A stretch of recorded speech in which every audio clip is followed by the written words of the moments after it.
Lionel মেসির major league সকারে পা রাখা নিঃসন্দেহে যুক্তরাষ্ট্রের ফুটবল ইতিহাসে এক যুগান্তকারী অধ্যায়। মাঠে সাফল্য, ট্রফি জয় আর বাণিজ্যিক দিক বিবেচনায় মেসির প্রভাব চোখে পড়ার মতো। তবে প্রশ্ন থেকে যায়, এই বিপ্লবের জন্য কি তিনি ছিলেন সবচেয়ে উপযুক্ত ব্যক্তিত্ব?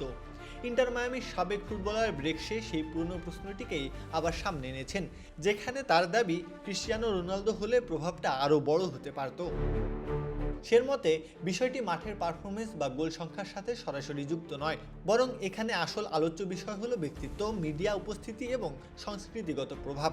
তার বক্তব্যে ফুটবল ছাড়িয়ে বিনোদন আর মার্কিন স্পোর্টস শিল্পের বাস্তবতায় বেশি গুরুত্ব পেয়েছে।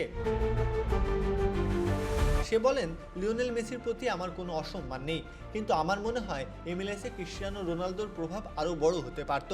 মেসি স্বভাবতই অনেক শান্ত, ঘরকুনো ধরনের মানুষ। তিনি এখনও ভাষাটাকে খুব একটা সাবলীলভাবে বলেন না। অন্যদিকে রোনালদো অনেক বেশি বহির্মুখী, জনসমক্ষে নিয়মিত উপস্থিত থাকেন এবং নানা কর্মকাণ্ডে নিজেকে তুলে ধরেন।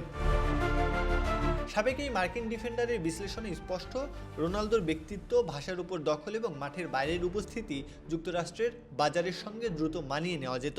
তার মতে এই মিলনটা হতো স্বাভাবিক এবং প্রায় তাৎক্ষণিক। তবে বাস্তবতা হলো মেসি ইতিমধ্যে MLS-এ নিজের প্রভাব পরিসংখ্যান ও শিরোপার মাধ্যমে প্রমাণ করেছেন। ইন্টার মায়ামি এবং পুরো লিগ দুটি তার আগমনে বাণিজ্যিকভাবে নতুন উচ্চতায় পৌঁছেছে।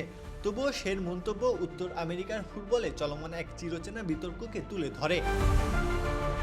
এই বিতর্কের ফলে MLS আবারও এমন এক প্রতিদ্বন্দ্বিতার কেন্দ্রে অবস্থান করছে, যার রেশ ছড়িয়ে পড়েছে মহাদেশের সীমানা ছাড়িয়ে।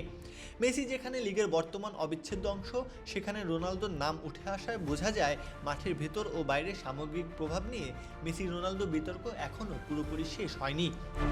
প্রত্যহ কাব্য, খেলা ৭১।